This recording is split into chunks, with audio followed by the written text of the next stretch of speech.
paz. Ele continua sendo bom, amém? Nós estamos ministrando a palavra aqui nessa noite. É uma alegria muito grande, um privilégio muito grande da parte de Deus, que Deus nos dá. Eu quero logo convidar os irmãos para abrir a Bíblia juntamente comigo no livro de Esther. Hoje, dia 8 de março de 2020, Dia da Mulher, uma data muito importante. E já era uma mensagem que eu queria trazer há algum tempo na igreja e tornou-se conveniente por ser o Dia da Mulher hoje. Nós temos 2 livros na Bíblia cujo título são de mulheres: o livro de Esther e o livro de Ruth. São bênçãos na nossa vida. E vamos ver o que Deus fala conosco hoje através dessa história, através desse roteiro. Abra comigo então o capítulo de número 4.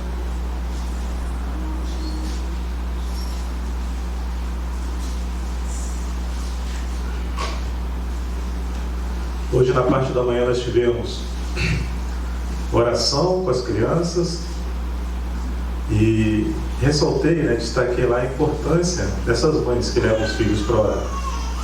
Destaquei também quantos homens hoje, quantas mulheres hoje só são o que são porque tiveram uma mãe que orava por eles, que ensinaram a orar. As mulheres oram muito, oram mais do que os homens. Foram bênçãos nas nossas vidas.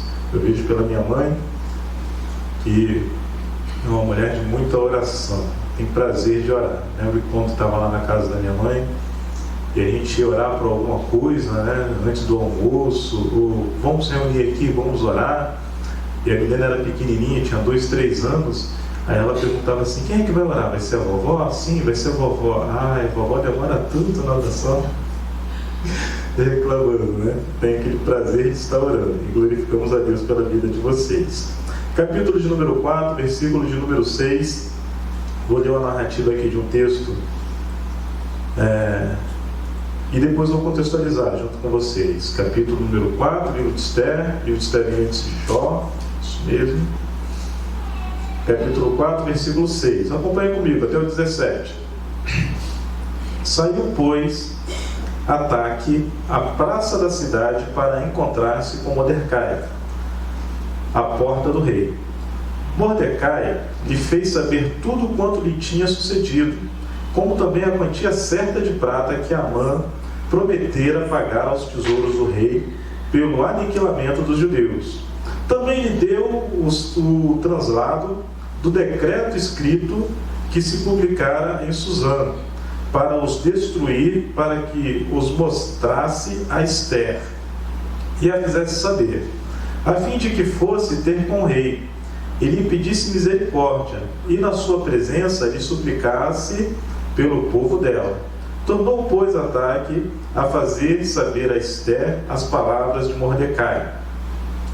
Então respondeu Esther a Ataque, e mandou-lhe dizer a Mordecai: todos os servos do rei e o povo das províncias do rei sabem que para qualquer homem ou mulher que, sem ser chamado, entrar no pátio interior para avistar-se com o rei, não há senão uma sentença, a de morte, salvo se o rei estender para ele o cetro de ouro, para que viva. E eu, nestes 30 dias, não fui chamada para entrar à presença do rei. Fizeram saber a Mordecai as palavras de Esther. Então lhes disse Mordecai que respondessem a Esther: não imagina que por estares na casa do rei, só tu escaparás dentre todos os judeus, porque se de todo te calares agora, de outra parte se levantará para os judeus socorro e livramento. Mas tu e a casa de teu pai perecereis. E quem sabe, se para conjuntura como esta é que fostes elevada a rainha. Então disse Esther que respondesse a Mordecai: vai, ajunta todos os judeus que se acharem em Susã, e jejuai por mim, e não comais nem bebais por 3 dias, nem de noite, nem de dia. Eu e as minhas servas também jejuaremos. Depois irei ter com o rei, ainda que é contra a lei. Se perecer, pereci. Então se foi Mordecai, e tudo fez como Esther lhe havia ordenado. Senhor, meu Deus e meu Pai, A tua igreja está sedenta pela tua palavra. Senhor, possa nos abençoar com a tua verdade eterna aqui nessa noite. Que os corações estejam abertos para receber a tua verdade. Que seja como uma semente nos corações aqui nessa noite. Que cada coração seja como um terreno fértil. E essa semente, ao cair nesses corações, a semente da tua palavra, da tua verdade, ela possa germinar, brotar, crescer, florescer e frutificar para a glória do teu nome. Amém. Temos aqui então um livro que é um livro histórico, um livro de Esther. É uma narrativa muito bonita e quando você olha ele como um todo, do começo ao fim, você vê como se fosse uma história, uma trama de novela. A gente pode colocar assim, até mesmo uma trama de novela. Eu li um romance inspirado já no livro de Esther. Era um romance mesmo, né? Era uma história de amor inspirada no livro de Esther e dá margem para isso. A gente nota essas histórias concatenadas de todo o livro de Esther. E eu quero te situar então, até a gente chegar nesse contexto aqui do capítulo 4, que é apontado por muitos teólogos como ponto alto do livro de Esther, a mensagem alta do livro de Esther. Tem as várias, como a gente fala, tem várias características assim que só encontramos no livro de Esther, e tem esse ponto do capítulo 4, que por muitos teólogos é considerado o ponto alto desse livro, a mensagem principal desse livro. O livro de Esther tem essa história que se passa mais ou menos por 474 a.C. Durante aí o período do exílio babilônico. O exílio babilônico ele se dá em 586, mais ou menos, antes de Cristo. E eu lembro de um amigo meu lá no Rio de Janeiro, um teólogo, né? Amigo meu, que ele sempre falava sobre uma música que era famosa lá no Rio de Janeiro, agora me fugiu o nome do cantor agora, que ele falava sobre o lamento de Israel, né? Aquela música, chora Israel, Sérgio Lopes, essa igreja é uma bênção, né? Sérgio Lopes, né? E Sérgio Lopes, inclusive, que era fuzileiro naval, né? Já foi fuzileiro naval, e ele cantava essa música aí, né? Chora Israel, Babilônia não é o seu lugar, né? E esse amigo, né, que eu tinha, o Fernando Henrique, o nome dele, ele sempre falava, mesmo, Babilônia não é o lugar de Israel, porque Israel não foi para Babilônia. Quem foi para o exílio babilônico foi o reino de Judá. O reino era dividido, era Judá e Israel, e o reino de Judá que acaba indo para o exílio babilônico, por volta de 586. Em 539, há a queda do Império Babilônico, e alguns judeus retornam em 538 para Judá. Em 515 a gente tem ali a finalização da reconstrução do templo. É mais ou menos nesse período que a gente vê ali a reconstrução do muro, e a história vai se passando. E quando a gente chega aqui em 479, 478, é que a Esther se torna rainha do reino então da Pérsia, do Império Persa. O rei, no caso, é o rei Assuero. A gente tem alguns nomes que eu vou tratar aqui, não vou ler o contexto todo do livro. Rei Assuero, Rainha Vasti, Esther, Mordecai e Amã são os principais nomes que a gente vê aqui nesse livro. E nessa construção, quando a gente chega mais ou menos ali em 479, acontece o seguinte: esse rei chamado Assuero, também conhecido como rei Xerxes, que é o mesmo nome assim como Esther, se chama Esther, mas você vê também algumas traduções sendo chamada como Adassa. E eu conheci uma garota que o nome dela era Adassa Esther, ou seja, Esther ou Adassa. O nome dela era Adassa Esther. Ela é sobrinha, inclusive, do Adriel. Alguns conhecem o irmão Adriel, que já esteve aqui conosco. E hoje ela mora na Holanda, né? E o nome dela é Adassa Esther, ou seja, Esther. É o mesmo nome com traduções diferentes. E quando chega nesse contexto, o rei Assuero, que já tinha celebrado grandes vitórias, né? O império dele se estendendo, crescendo, e ele resolve dar uma festa, e não era apenas uma festa, era como um jantar semelhante a esse que o nosso presidente está lá nos Estados Unidos, um jantar de negócios, acertando algumas arestas, e se estendia. O império dele era muito grande, ele tinha muitos governantes subalterno a ele, subordinado a ele. Então aquele jantar se estendia. E no meio desse período, desse jantar, chega um determinado momento que ele chama a rainha. A rainha dele, que se chamava Vasti, para vir então até o banquete onde estavam os homens, e chama a rainha para dançar nesse banquete. Alguns estudiosos falam que é um termo eufêmico, que não seria muito bem dançar. Seria uma exposição maior, até mesmo uma exposição sexual da rainha.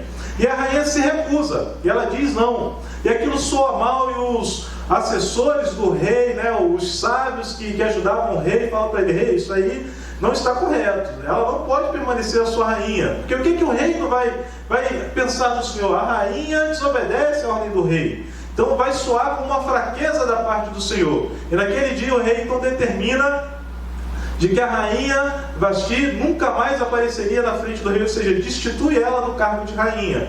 Depois, no contexto bíblico, fala até que ele tenta novamente trazer ela novamente à sua presença, mas os sábios, rei, o Senhor já deu a sua ordem.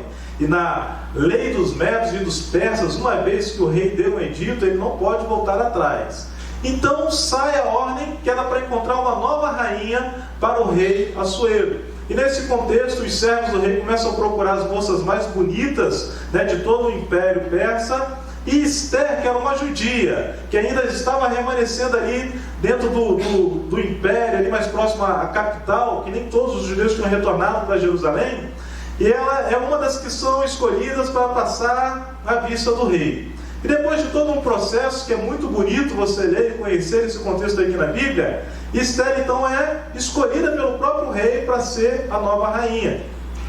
E ela ascende ao trono. Paralelamente a isso, ocorre que o rei também, ele coloca um homem chamado Amã, como se fosse o seu primeiro-ministro, o segundo homem em poder em todo o império. E ele dá um edito, uma ordem de que todas as pessoas que passassem por Amã deveriam se prostrar, deveriam fazer reverência diante de Amã. A nacionalidade dele é um nome engraçado que eu não decorei, mas depois você vê aqui no contexto, Gatita, Agatita, algo do tipo, alguma coisa Tita.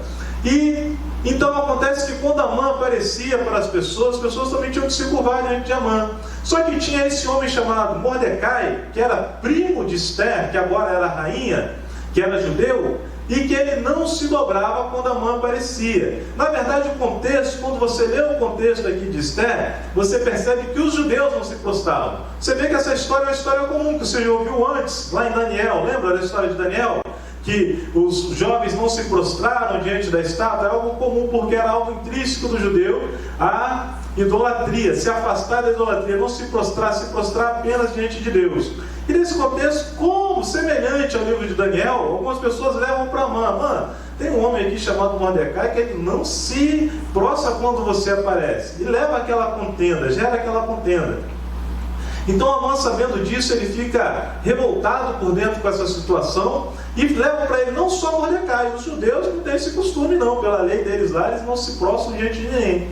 E Amã então começa a arquitetar um plano para matar todos os judeus. Ele começa a arquitetar um plano para aniquilar todos os judeus. E convence o rei, sem demonstrar claramente qual era o seu objetivo, que era de aniquilar os judeus, porque ele estava se sentindo confrontado, né, pelos judeus. E ele consegue convencer o rei a fazer uma lei e assinar com o seu anel real, de que no dia tal, ele coloca aqui o dia marcado, que todos os judeus poderiam ser mortos, e as pessoas que matassem os judeus poderiam tomar posse da sua casa, dos seus bens, e que o reino ainda ia ser gratificado por conta disso. E esse edito começa a correr esse edito real, essa carta real espalhada por todo o Império Persa. E Mardoqueu, ou Mordecai, também é chamado das duas maneiras na Bíblia, sabendo disso, ele se aflige. A Bíblia fala que os judeus começam a chorar, começam a jejuar por todo o império. E ele vai então procurar Esther para conversar com Esther e perguntar a Esther, que era rainha e que também era judia, se ela não poderia fazer alguma coisa para cancelar esse edito do rei, para mudar essa ordem do rei, para desfazer esse contexto do rei. E é interessante quando a gente lê a Bíblia para ensinar, é muito bom, querido, quando você lê para ensinar, você estuda para ensinar. Por isso aquele convite que o pastor fez para sábado que vem às 16 horas está aberto. É muito bom quando você vai estudar, até mesmo para dar aula para as crianças, que a sua atenção ela se volta mais profunda. E a gente ouve muitas das vezes nesse contexto bíblico aqui, falando que quando Esther foi conversar com seu primo Mordecai, mas Esther nem vê o primo Mordecai, ele fica para o lado de fora do palácio, ele estava com roupas simples, roupas de saco, de humilhação, ele nem podia entrar no palácio daquela maneira, e é o servo, então, o eunuco, que faz esse contexto, né? Leva o que a Esther está falando, traz o que o Mordecai está falando, então há essa conversa. Então a gente chega no contexto dos versículos que eu li juntamente aqui com você, nessa conversa entre Mordecai e Esther, através desse eunuco que chega até Esther. Então, qual era o momento, qual era a situação do povo judeu que estava naquele momento? Aflito. Ele estava com uma sentença de morte sobre a sua vida. Havia uma sentença de morte sobre todos os judeus. E Mordecai então traz essa situação diante da Esther e manda uma cópia desse edito real. E chega o momento então que Esther fala: então eu vou lá, eu vou tentar. Se eu perecer, pereci. E o primeiro ponto das lições aqui que nós podemos tirar, das muitas lições, as quais eu selecionei aqui no livro de Esther, que eu posso tirar aqui, é a lição do jejum. Esther, quando ela fica sabendo a resposta que ela dá então para o seu primo Mordecai, fala assim: ó, fala para todo mundo jejuar por mim. Durante 3 dias vamos jejuar. Não vamos comer nada, não vamos beber nada. Eu também e as minhas servas estaremos jejuando. Então, a primeira lição que eu tiro aqui desse livro é a questão do jejum. Outro dia eu fui trazer alguns anúncios aqui para a igreja, brinquei com a igreja falando assim: se alguém quer saber mais alguma coisa sobre jejum, pergunte ao pastor. Se você não perguntou, pastor, hoje eu vou falar um pouco sobre jejum para você. Porque jejum é uma postura bíblica, querido. É uma postura de um cristão. E encontra-se no nosso meio cristão, muitas pessoas que têm 10 anos de crente e nunca fez o jejum. Nem sabe como é o jejum, nem sabe por onde começa o jejum, nem sabe como se faz para jejuar. E isso então ela celebra e ela praticamente dá um decreto para todos os judeus: 3 dias de jejum. Todo mundo vamos jejuar durante 3 dias, ninguém vai comer nada, ninguém vai beber nada. O que é o jejum? O jejum é a abstinência total ou parcial de alimentos, por um propósito definido, por um período definido. É a abstinência então de alimento, isso é jejuar. Então você se abstém de alimento por um período definido. Vou jejuar até a hora que eu conseguir, né? Jejuei meia hora, você não recebe. Não, você define antes, querido, de que horas a que horas você vai jejuar. E o jejum é de alimento. A gente jejua de algum alimento. O jejum ele pode ser parcial, quando você deixa de comer, mas continua bebendo. Ou ele pode ser um jejum total, quando você deixa de comer e de beber. É o que a gente vê aqui, Esther falando: nós não vamos comer, nós não vamos beber.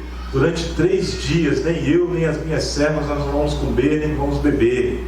E quando a gente vê no contexto lá de Nínive, que a cidade decreta também o jejum, quando recebe a palavra profética, vindo então de Jonas, a Bíblia fala assim que em Nínive, todos jejuaram, até as crianças e até os animais. Imagina você deixar até mesmo o animal da tua casa. Imagina o Emerick deixar o cachorrinho sem comer 3 dias. Não, aqui nessa casa está todo mundo jejum, até o Bibo, né? Até o Bibo não vai, até o Bibo vai jejuar junto com a gente 3 dias. Foi isso que Nínive fez, até os animais jejuaram. Então o que é o jejum? A abstinência de alimento. Tem gente que fala assim: eu vou jejuar de WhatsApp. Meu irmão, você está fazendo um propósito, mas jejum é de alimento. Vou jejuar de televisão. Durante esse período da igreja vai estar de jejum, eu vou fazer o jejum de televisão. Querido, você pode fazer um propósito, se afastar da televisão e se aproximar mais da Bíblia. Você pode fazer um propósito, se afastar mais do tempo que você gasta com o WhatsApp e gastar mais tempo com a Bíblia. Você pode fazer um propósito, se afastar mais do videogame e se aproximar da Bíblia. Mas isso não é jejum é de comida. Se abster de algum determinado alimento de um período X até o período Y. O jejum mais comum que a gente encontra: as pessoas jejuam geralmente da última refeição à noite até o almoço, meio-dia, no outro dia. É o mais comum. Pessoas que jejuam a última refeição à noite até as 18 horas. Então é um período definido: jejum total ou jejum parcial. O jejum ele não é uma ordenança. Deus não ordena que a igreja jejue. Não tem uma ordenança bíblica. Não é um mandamento bíblico. Só tem uma passagem na Bíblia que fala do jejum de maneira assim como uma ordem. Que está lá em Levítico capítulo 23, verso 27, que é do dia do perdão.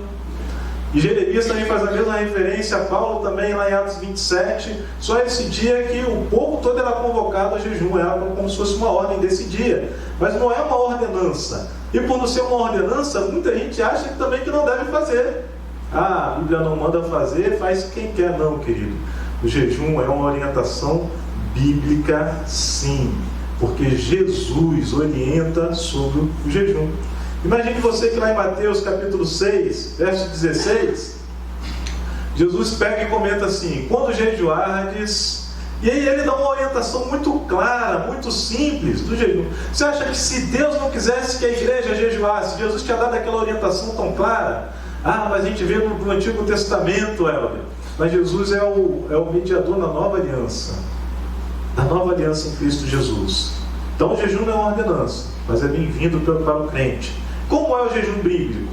Lá em Mateus capítulo 6, Jesus fala: quando jejuardes, façais assim, não façais como os fariseus, né?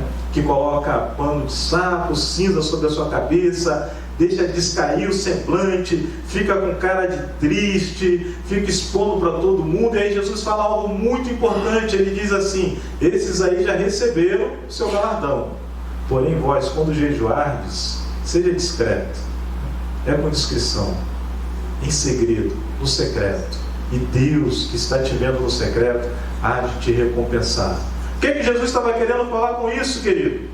Que não é para você, no dia que você está jejuando, você falar assim. Aí chega, no dia que você marca aquela semana de jejum, vai aparecer alguém com aquela comida que você mais gosta, né? Muito provavelmente, te oferecer.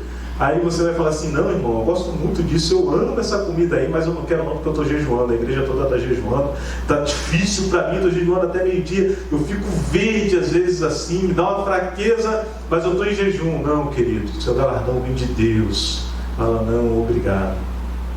É discrição, não é para chamar atenção para você, é para você se quebrantar diante de Deus. Fato importante sobre o jejum: o jejum não muda a vontade de Deus, querido. Não pense você: eu vou jejuar e aí Deus vai me ouvir melhor. Eu vou jejuar, aí Deus sim vai me escutar melhor. Eu vou jejuar e eu vou conseguir dobrar Deus para fazer aquilo que eu estou querendo, aquilo que eu estou precisando. Estou querendo muito trocar de carro, eu vou jejuar e que Deus vai então me dar meu carro.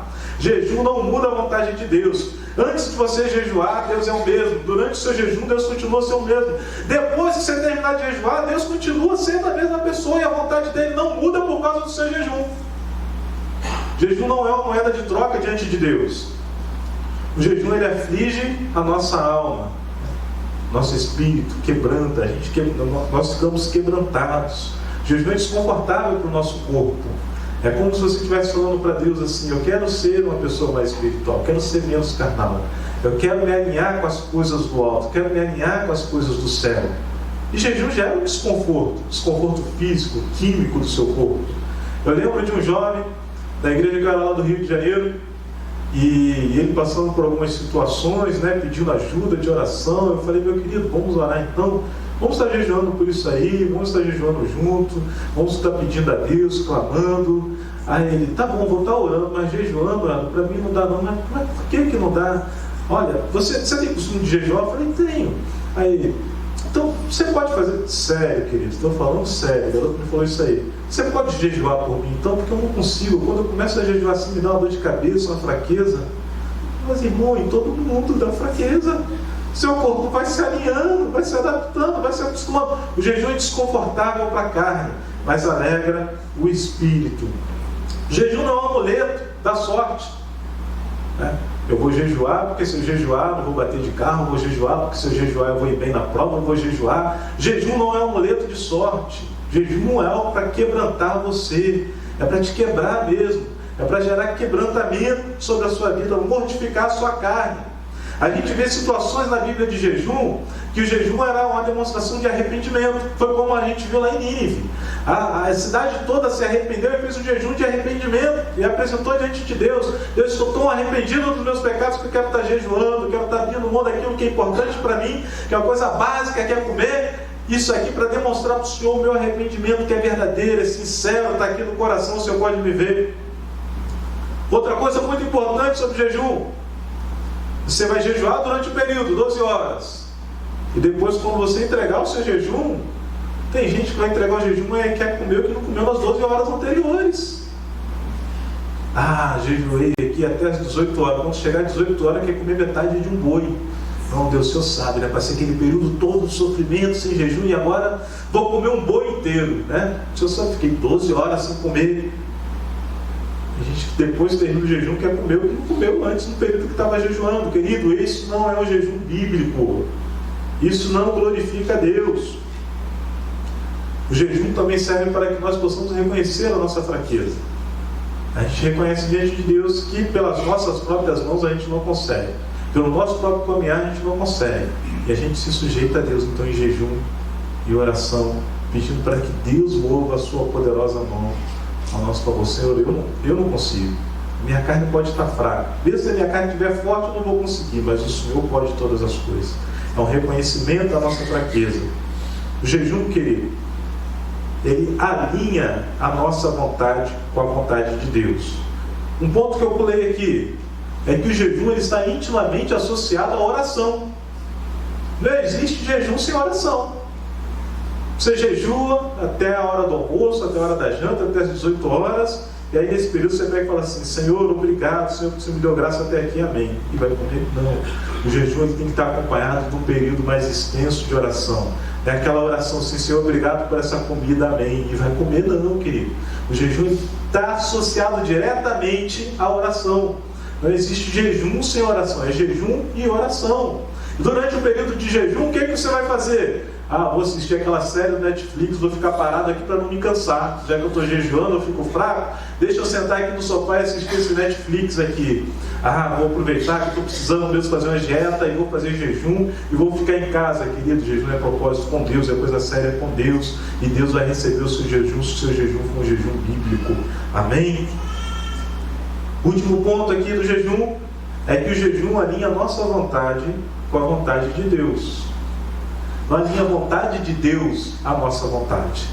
Tem gente que jejua acreditando que jejuando Deus vai ver aquilo que ele está querendo, o algo que ele está buscando, e a vontade de Deus vai ser atraída para aquilo que ele quer. O jejum bíblico não é diferente.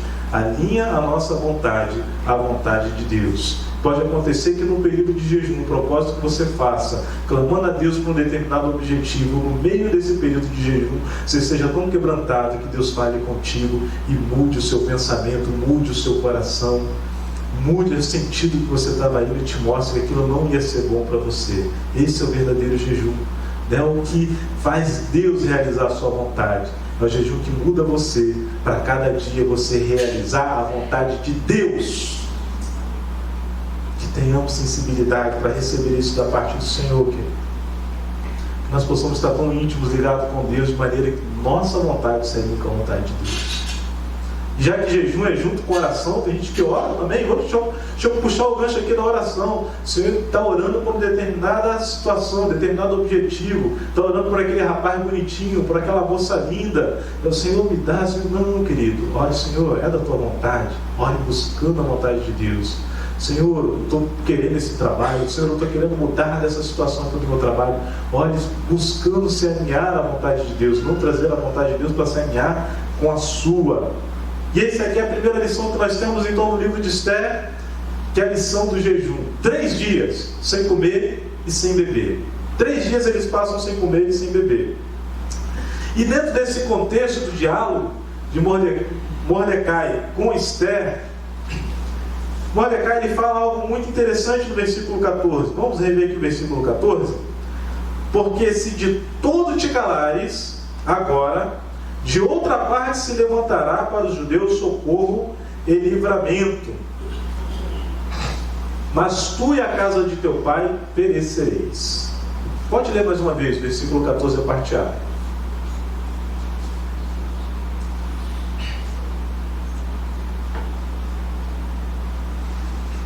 Isso.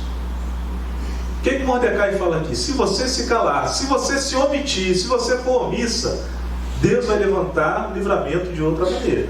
Deus vai trazer de outra parte o livramento para a gente. Mas a sua vida estará nas mãos de Deus.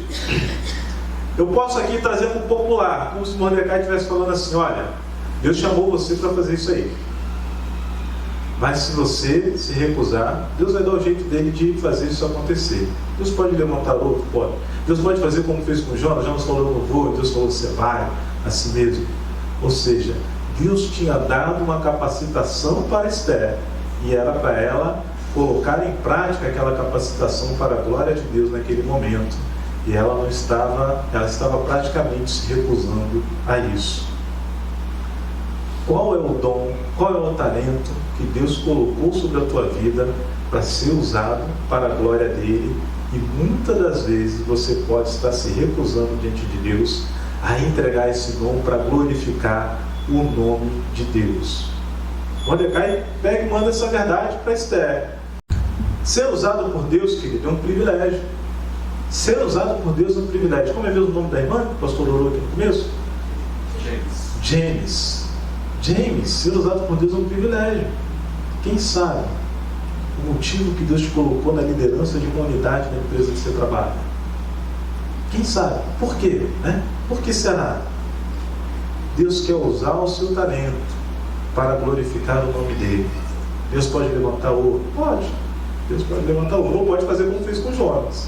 Vai você mesmo. Aí você vai escolher se você vai de navio, na primeira classe, ou se você vai dentro da barriga da baleia, querido. Mas Deus te deu talentos e muitas das vezes a gente fica postergando colocar esse talento à disposição da glória do reino de Deus. Deus quer usar os talentos que Ele te deu.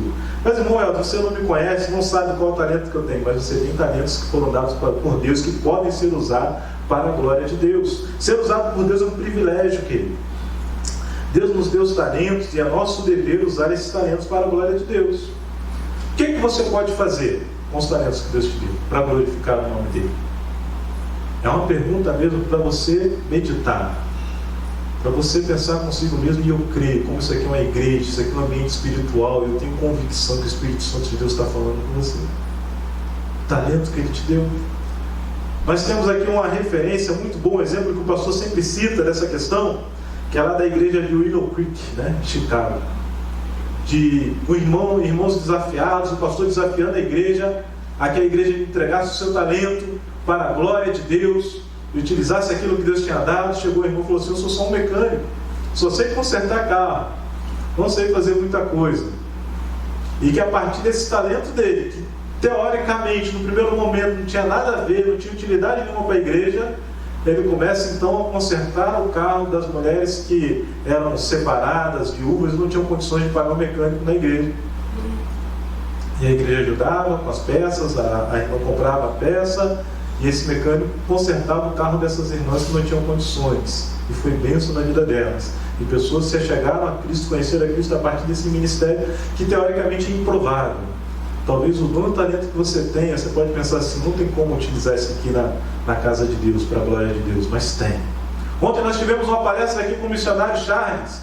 Ele falou que a maioria dos missionários no norte da África, que são os países mais fechados, os países mais muçulmanos, são muitas das vezes missionários que não estão lá com passaporte de ministros de Deus, estão lá com passaporte de engenheiro, mas está servindo a Deus naquele país fechado.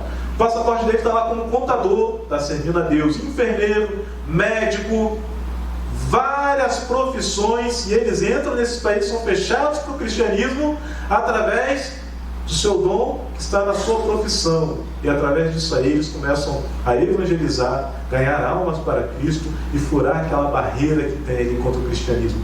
Qual é o talento que Deus te deu? Você está preocupado em usar esse talento para a glória de Deus? Tem que ter uma preocupação no seu coração, querido. Olha o que Esther ouviu de Mordecai. Nós temos aqui na igreja um ministério muito interessante que já teve lá na minha casa, me abençoando. Emerick, Matias, Jefferson, Maurício e Edson. Foram lá montar um móvel em casa lá. Eu estava lá quebrando a cabeça 15 dias, não conseguia montar. E no ministério que tem aqui na igreja, chegou lá em 30 minutos eles montaram. Qual é o talento que você tem? Coloque ele à disposição do reino de Deus e para a glória de Deus. E o terceiro ponto aqui, que ainda no versículo 14, que é a parte B,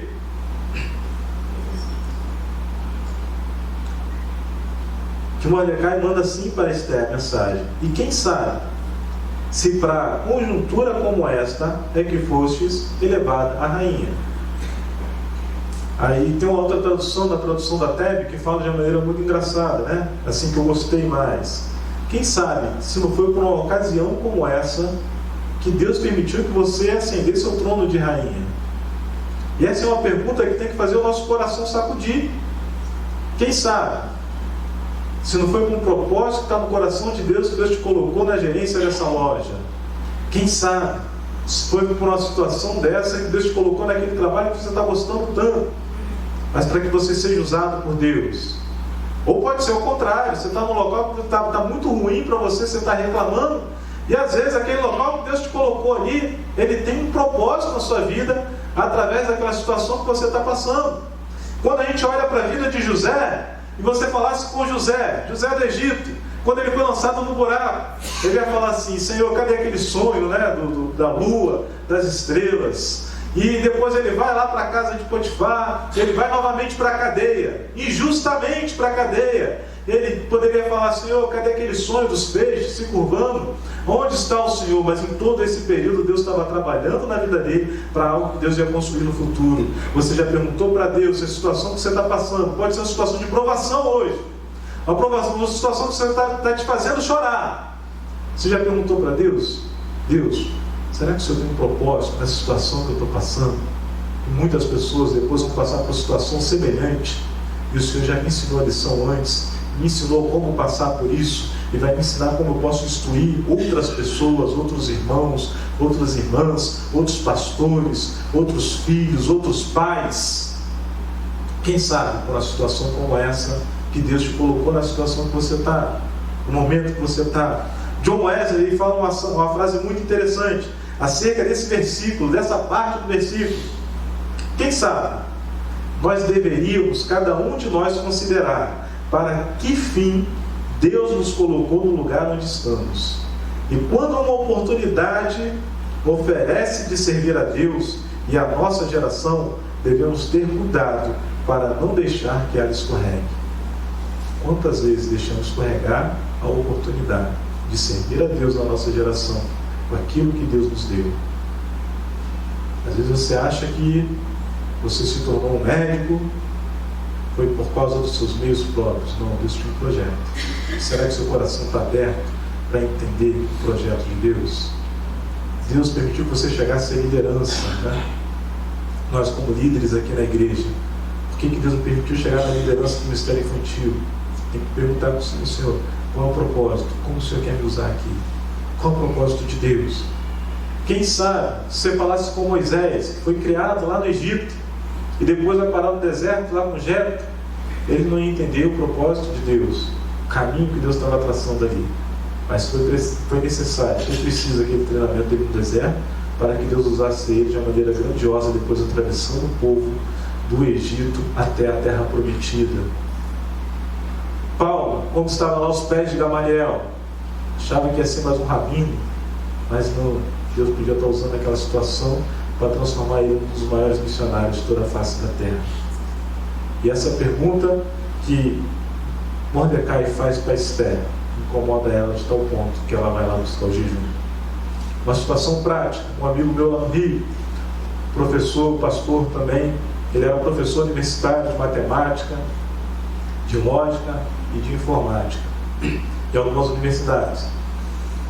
E ele falou que depois de certo tempo, o coordenador, né, da faculdade de tecnologia, de exatas, foi uma certa amizade com ele. Quando saía de férias, pedia a ele para substituí-lo. E ele disse que ele odiava aquele serviço, né, de coordenação de professores, ajustar o horário de professores, ajustar as turmas, ajustar a quantidade de alunos. Ele disse que ele aprendeu na marra, mas que ele não gostava daquilo, ele gostava de dar aula, aquela parte da coordenação, e toda vez que esse coordenador saía de férias, era ele que substituía. Mais à frente ele se tornou pastor, e depois de algum tempo no ministério, ele falou que se brotou no coração dele o desejo de criar uma escola com princípios cristãos. Uma escola para crianças, né? A partir do ministério infantil, surgiu esse desejo no coração dele. Ele disse que foi atrás para ver como fazia para montar uma escola, e quando a coisa começou a se desenvolver, que a escola estava praticamente pronta, ele percebeu que toda aquela parte de coordenação de alunos, ele já dominava. Tudo aquilo que mandavam ele fazer, ele já sabia fazer com agilidade, e conseguiu em tempo recorde a autorização para que a escola dele funcionava.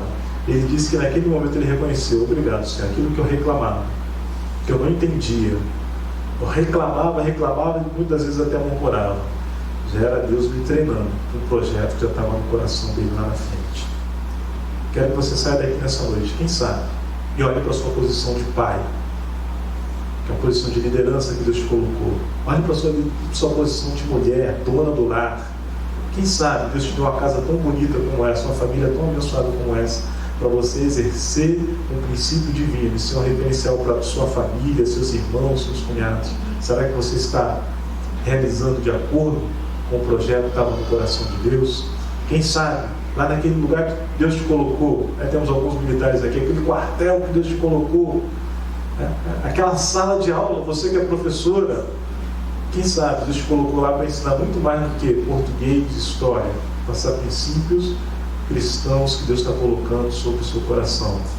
Amados, que essa palavra penetre no seu coração, como penetrou no meu. Princípios de jejum e oração. Espero que você não tenha mais dúvida e que coloque em prática.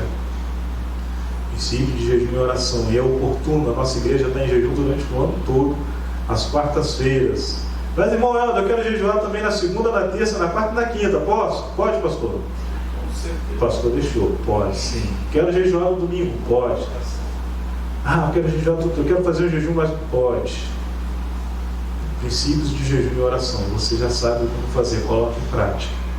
E aqui os seus dons, os seus talentos a serviço do Rei. E rever a posição que você encontra hoje. Na sua família, no seu trabalho, na sua igreja. Se você de fato está cumprindo o propósito de Deus. Eu não sei, irmão. Então, bom motivo para você jejuar e orar.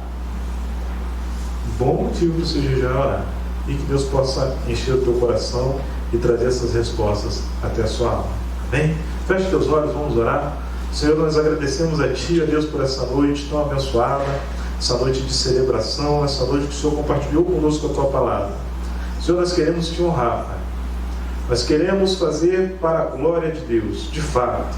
Que não seja apenas um discurso bonito em nossos lábios, mas que seja um estilo de vida, que seja a nossa maneira de viver, Senhor. Que nós possamos estar Te agradando, Senhor. Em tudo que nós vamos fazer, ó Pai, que nós verdadeiramente podemos estar agradando ao Senhor. Deus, que não sinta, não venha no nosso coração aquele vazio, aquele arrependimento de entender tardiamente que o Senhor nos colocou em determinado lugar para cumprir determinados propósitos e que nós falhamos, Senhor. Deus, cumpre em nós esses propósitos. Senhor, nós queremos estar alinhados com a Tua vontade, dá-nos sensibilidade, que sejamos uma igreja espiritual, sejamos homens espirituais, não carnais, e que atentem à voz do Espírito Santo de Deus, que atentem à orientação e os desígnios do Senhor para a nossa casa, a nossa família, nosso trabalho, a nossa igreja e para a nossa geração, em nome de Jesus, Senhor. Amém, Senhor. Querido,